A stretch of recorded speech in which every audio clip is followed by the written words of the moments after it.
මේ පාරේ නවත්තලා තියෙන වාහන ගැන පොඩ්ඩක් කතා කරන්න.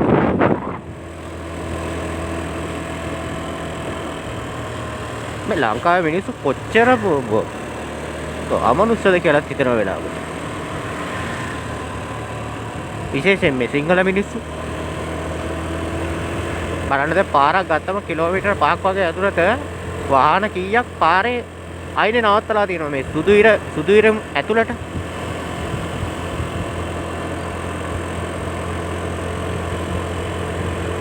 සුදු ඉර ඇතුළට වෙන්න කවදාකවත් වාහනයක් නවත්තන්න අයිතියක් නැහැ.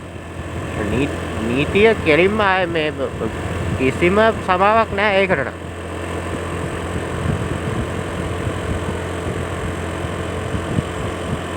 ඒ හොඳට ඉඩ තියෙනවා පාරවල් වල.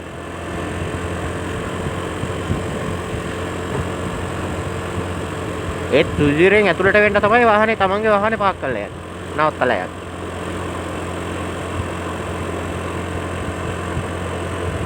සමහර මිනිස්සු ඉන්නවා ගෙවල් වලට වාහන ගන්නවා. බස් ලෝරි අනම් මනම් ඔක්කොම තියෙන සල්ලි තියෙනවා නම් ඒ සල්ලි ටික ඉවර කරගන්න මිනිස්සුන්ට පේන්න, අල්ලපු ගෙදරට පේන්න, තමන්ගේ ඔෆිස් එකට පේන්න. වාහන දෙක තුන ගෙනල්ලා තියාගන්නවා. අන්තිමට මේ වාහනේ නවත්තන්න තැනක් හදාගන්න නැතුව තමයි වාහන ගේන්නේ. දැන් වාහනයක් සාමාන්‍ය පැය 24ම දුවන්නේ නැහැ නේ. නවත්තන්න තැනක් හදාගන්න බෑ. සාමාන්‍යයෙන් ගෙදරට සතෙක් ගේනවා නම් ඌට කූඩුවක් ඉන්න තැනක් හදලානේ සතෙක් ගේන්නේ. ඒ වගේ තමයි තමන් වාහනයක් ගත්තත් තමන්ගේ සල්ලි තියෙන පළියට මේ වාහන දෙක තුන ගේන්න එපා. ගේන්න කමන්නේ නැහැ. තමන්ට මේ වාහනේ ගාල් කරගන්න පාක් කරගන්න තැනක් හදාගන්න. පාරේ නවත්තන්න එපා.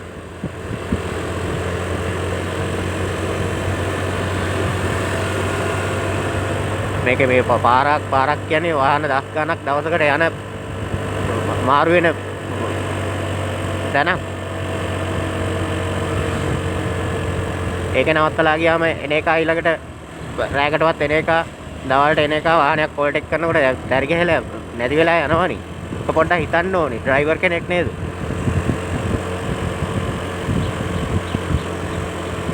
ලයිසන් එකක් ගද්දි මොනවද කියලා දෙන්නේ? පොඩ්ඩක් බලන්න මේ මාසෙකට පොඩ්ඩක් හිතලා බැලුවොත් එහෙම නිවුස් වල එහෙම බැලුවොත් එහෙම වාහන කීයක් පාරේ නවත්තලා ඇක්සිඩන්ට් වෙලා තියෙනවද කියලා. වැඩිම වෙන්නේ රැට. සුදු ඉරෙන් ඇතුළත වෙන්න වාහනයක් නවත්තලා ගියාම ඉස්සරහෙන් ඒ වාහනේ පහු කරලා යන අනිත් වාහනෙට ඉස්සරහෙන් ලයිට් එකක් ගහගෙන රැට ලයිට් දාගෙන ඉන්න වාහනෙට ඒ ලයිට් එළියට මේ නවත්තලා තියෙන වාහනේ පේන්නේ නැහැ.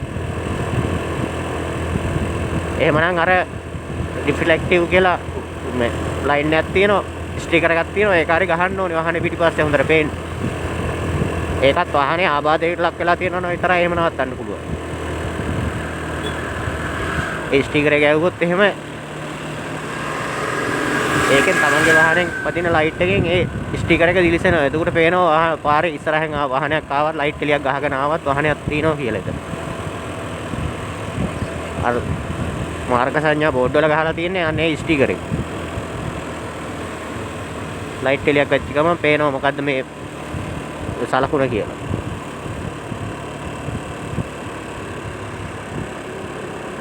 ඉතින් වාහනයක් ඉස්සරහින් එනකොට පේන්නේ නැහැ මේ අනේ සාමාන්‍ය පැයට කිලෝමීටර 20ක 30ක වේගයෙන් යනවා නම් කමන්නේ නැහැ. පොඩි අනතුරකින් වළක්ව ගන්න පුළුවන්. බලන්න කී දෙනෙක් බයිසිකල් වල යන කොල්ලෝ කෙල්ලෝ මිනිස්සු කී දෙනෙක් වාහනේ පාරයින නවත්තලා ගියාම එහෙමම එතනම මැරලා තියෙනවනේ. හෙල්මට් එක ඔළුවේ වාහනේ ඇතුළට ගිහිල්ලා තමන්ගේ බෙල්ලෙන් පහළ කොටස වාහනේ ඇතුලේ ඔළුවේ එළියේ බයිසිකල් එහෙම හිට වෙලා බයිසිකලේ උඩම මැරලා ඉඳලා තියෙනවා. බලන්න කොච්චර දරුණු අපරාධයක්ද ඒ ඔයාලා කරන්නේ කියලා.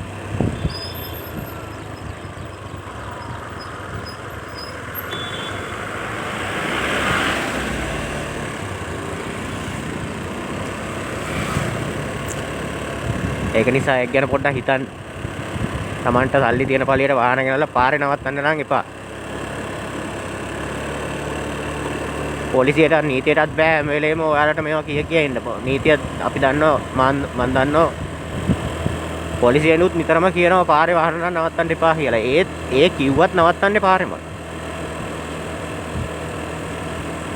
සමහර පොරවල් ඉන්නවා ඉන්නේ රටවල් වල හොඳ සල්ලි හොඳ දියුණු රටවල් වල එහෙ ගිහින් මාන්සි වෙලා හම්බ කරලා ලංකාවට සල්ලි වල ඒ සල්ලි වලින් වාහන ගන්නවා.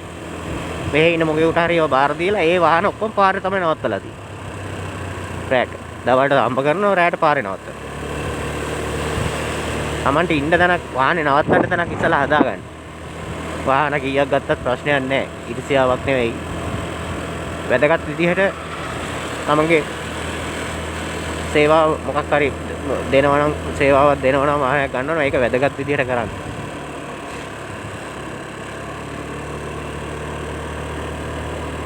සත්තු කී දෙනෙක් මැරෙනවද ඔයාලගේ වාහන පාරයි නවත්තුවා.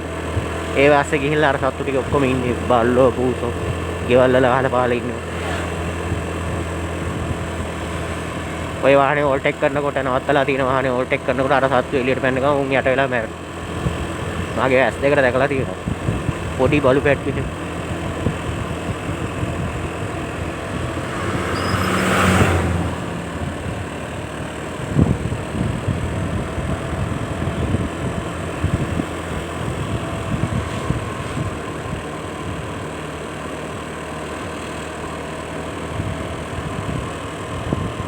ඒක ගැන පොඩ්ඩක් කියන්න තමයි මතක් කරන්න මේ උපදෙස් දෙන්න නෙවෙයි පොඩ්ඩක් හිතලා බලලා ඒ වැඩේ කරන්න.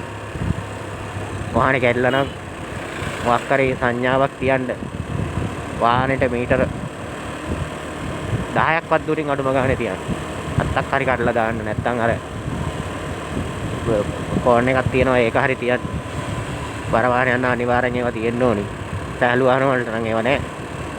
පාවිච්චි කරන්නේ නැහැ. ඇත්තම කතාව. මේ ෆෝන් එකක් හරි තියලා තමන්ගේ වාහනේ කැඩලා නම් ඒක ඒ සංඥාවකින් ඒක ගන්න ඊළඟට එන වාහනේට. වාහන කියන්නේ යකඩ ගොඩක්. ඒවට මේ මිනිස්සුන්ට වගේ හිටපු ගමන් නවත්ත ගන්න බෑ. ඇවිල්ලා තැර ගිහිල්ලා ඇඹරලා යනකම් හොයා ගන්න බෑ. පොඩ්ඩක් ඔය හයිවේ අනතුරු ගැන පොඩ්ඩක් හොයලා බලන්න මොකක්ද වෙලා තියෙන්නේ කියලා. හයිවේ එකක් කියන්නේ මේ සාමාන්‍ය කිලෝමීටරයට පැයට කිලෝමීටර 10ට 20ට යන්න පුළුවන් පාරක් නෙවෙයිනේ. පැයට කිලෝමීටර 100කවත් වේගෙන් යනවා ඒ වාහන. 120 උඩරිම ලංකාවේ නම්. ඉතින් තමන්ගේ වාහනේ පාරේ කැඩුණා කියලා ඒවා එතරම් නවත්තපු ගමන් වෙන්නේ ඊළඟට එන වාහන සේරම වදිනවා ගිහිල්ලා. මම එකෙන් කියන්න හදන්නේ වාහනයක් යන වේගයේ ස්පීඩ් එක ඒ වාහනේට තේරෙන්නේ නැහැ. යන මනුස්සයාට තමයි තේරෙන්නේ. වාහනයක් එහෙම එකපාර නවත්ත ගන්න බෑ. සාමාන්‍ය පාරවල් වලත් එහෙම තමයි. වාහන සාමාන්‍යයෙන් පැයට කිලෝමීටර 60 40 60 84 යනවා 70. ඒක සීමා දාලා නැත්නම් යනවා 100 තියෙන උඩරිම. ඉතින් අතර වාහනයක් තම බ්‍රේක් එහෙම නැ විශේෂයෙන් පාරයිනේ වාහනයක් නවත්තලා තිබ්බම පේන්නේ නැහැ. සුදුවිරෙන් එළියට වෙන්න හැමදාම වාහන නවත්තන්න හැමෝටම කියනවා. අඩතුරු අඩු කර ගන්න නම් ඒක තමයි තියෙන එකම විකල්පය වාහන අඩතුරු. රැට විශේෂයි. වාහන කරනවා නම් තමන් යන වාහනේ කරනවා නම් ඉක්මනින් අත්තක් හරි දාලා ඔය ගස්වල අතු තියෙනවනේ අත්තක් කඩලා දාන්න. එතකොට එන මනුස්සයාගේ වාහනේ එළිය ඒකට වැඩිච්ච ගමන් තේරෙනවා මේ බ්‍රේක් එක කෙලිම මේ පැඩල් වෙනවා. එයාට දැක්ක ගමන්. වාහන පේන්නේ නැහැ සාමාන්‍ය සමහරක් වාහන අඳුරු ස්ටිකර් ගහලා නම්මනම් කරලා.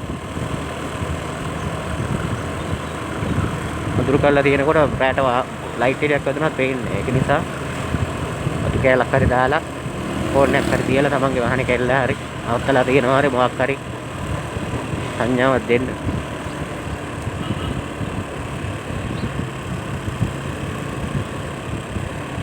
මතා කරන අනුතුරු අඩු කරන්න.